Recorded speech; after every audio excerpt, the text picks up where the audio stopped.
Ono ye WOLOKOSO. WOLOKOSO mu weekend taxi. WOLOKOSO mu weekend taxi. Atenga mpoze sawe yini Uncle Kalamu abaida kubaya mpozi ngate atwegata nembuza kubanafa batu following mpozi ate wali ku Facebook yonna naje muli ku femme mwefe then na batu following ku Uncle Kakalamu the answer na ba following ku Sula Senyonga mwami nsiri bwebo banga wamisinze program eno osobola okufulenda ku YouTube channel teka mu kigambo nti Wakati TV oja kubera ngo tufuna bulungi nnyo obagenda ku KAKALAAMU TYMZ oja kubera ngo tufuna bulungi nnyo tewekanga amasasi nga gavuze ngo radde mu KAKALAAMU TYMZ omanya ndi yeyo wale ali Wakati nayo bojifuna bulungi nnyo kale abakyala mulwa twagala tubere mpozi nga twaniriza omukulu Uncle Kalamu atumbudde abakulu mwangu wanji Bambi kale kale mwanirize bulungi omukulu bannaye mubadde mutya Tusanye sokulaba Uncle Kakalamu mwebale kunyuma munange mbadde bulungi obusuti mubuze babagenda ku Zadi eradde mikwano ana bagenda ku masaza akola ati ebagezi mu masaza bagenda okwira bava wano bagenda shoka nawe Uncle Kakalamu tolwa wolutuwe wamma kale kuchena musamba kasiri sasa tu femo wefe bwedi yesime pologo menunjo yedembe avura kuchera mobili akasiri mu www.twediesima.uk amagwanyongera kubuza ko kwaniza ko natemwa WOLOKOSO na ko rwena jeso kwatego tuuliriza nyongera kubuza ko bagane bafa tufinya ku asset boda zone zenjaulo afunya mu taxi afunya mu ko sejiza ku supermarket mu butale mwana muganga che mutsinzo kwata mutuza butale bwo wina omwe na mwana twongera kwata tubabuza ko no panelisa kama chagonda ko rwalero eranga kubuza ko side eno nzeka Kakalamu the answer tugada kwiriba ku speed ya chike cha kunyo kubanga songa mpitiri okuzama Pastor Yiga nendoza kandandikire wano kandandikire wano wodo kuye mu bombo olunaku lweggulo wabaddewo ebivulo ebadde biyitirivu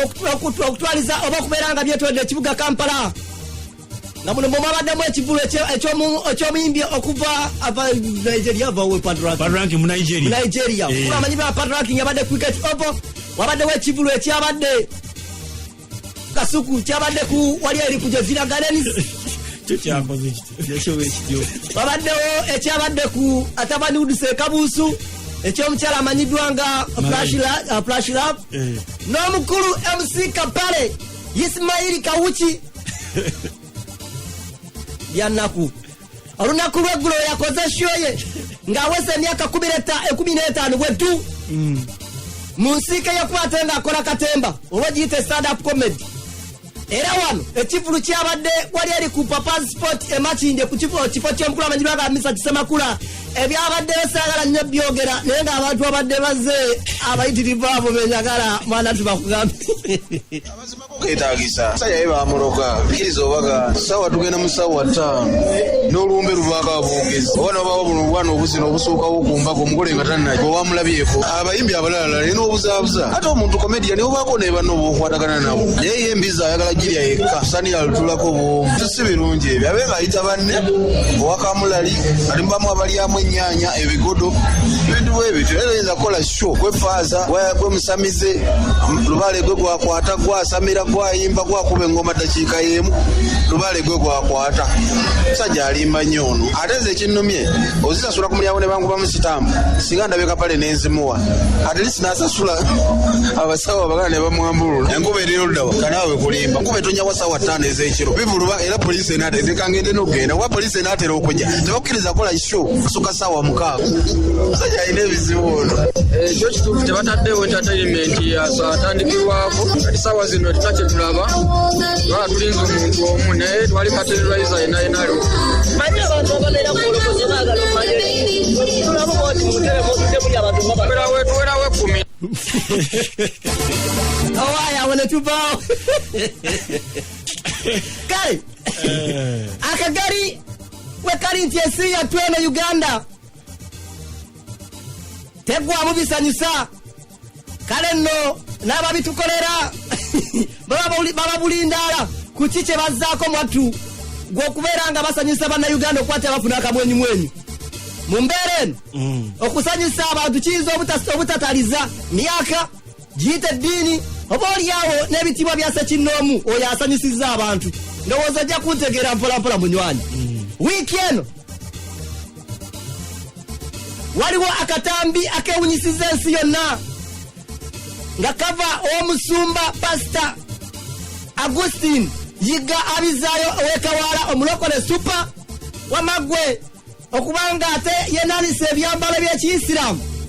saako n'okuwaana eddiini ly'obuyisiraamu nga bwe liri eddiini ekkakali ery'eddiini eryeyagaza buli omu saako n'okunokolayo aya mu Kurani okubula Zimalayo ndowooza sizezeka ayinza okwewunya kino mwana tu ndowooza nawe ojja kukyewunya Oisiamu mwena jomoli sigala ngamba wayo ayata Qur'ani nemba kama tino Qur'ani tugamba mu surati Imran aya ya 15 I think mbasira bidde egamba nti inna dini inda Allahi al-Islam dini al-haqq dini al-Islam nti mazima ddala dini etali mu kubuusabuusa ye dini ey'Obuyisiraamu eddiini eyekakasibwa maaso ga Allah subhanahu wa ta'ala dini ya Buyisiraamu mbagala nnyo tabati yadda abilihabi wa tabama akilmaruhu abasigenda suruzikana nyingi do muzikiti ya ayyuhallazina amanu abanga mwabakiriza la takirabu zina temusembere yango obwenzi barakallahu kala do unyoni mumbaran onakolala mutukirize tukozesa obuyiza bwaffe oba oli tutongoze omwami anamanyidwa nga Sheik Muzata ndowooza tumutongoze oyo asa akalipo ku buli nsonga ate gwolaba yassa ku edikezo labuniga waabwe ate olwo pasita Yiga atandise okunokolayo aya okubula okuzimalayo mu Kurani bana abalokole okubeera nga bavuma obusiraamu ne babujjologa ne bajerega nabiyuna Muhammad yamugamba yali musajja mwezi yayagala ng'obwana obuto inna lillahi wa inna ilaihi rajiun naye mwe bali mu nsi batambula tennabaaya abogerako kigambo temwamuwulira pasita Yiga ekawala byatuuseeko ayambadde amajoowo g'ekisiraamu asoma Qur'ani mbu n'ajobojeza mu Qur'ani n'owulira ennaku ekutta twagala kutambula peacefully nga tumakinga tutambula abasiraamu omulanga mugenda gulira tugenda bayita naye saagala musiraamu yeetoolola tubende ewa pasita Yiga tugende inshallah ku kanisa ye olunaku lwe tunaabagamba inshallah tugende wa pasita Yiga atusomese Qur'ani inshallah wanga yasinga gitegeeza kale nno okusinziira ku pasita Yiga kakola katambi kano agamba nti naye Sheik Muzata ebimulwanyi tosookanga kwetegereza okusobola okwetuga ku buli nsonga otyo sookanga wetegereza ensonga KAKALAAMU ekero ebambi sindegamba ki ate Muzata munenya ateeka okubanga yalabye akantu ako teyakawadde budde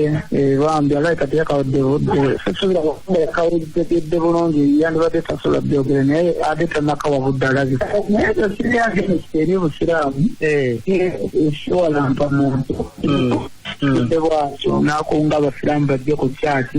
kyemanyi with time ajja kutuula akyetegereze bulungi simusuubira nti aninako ensonga yonna ndoza Muzata abadde tanabakawa time pasita Yiga agamba nti ekiyinza okumutaasa kyokka Sheik Muzata abasiraamu bakulembera bategeevu nnyo kale nno Sheik Muzata byatugamba okukunga abantu alabanga ekitasoboka olwakwantiriza entanda gyemusibirira Muzata abalina okusooka nambalakola ki okyetegereza nga tanaba kukifulumya Mukama ate bajja kulumba abasiraamu basajja bagezi nnyo bagezi omuntu watuula atunuulira akatambi nagamba naye musajja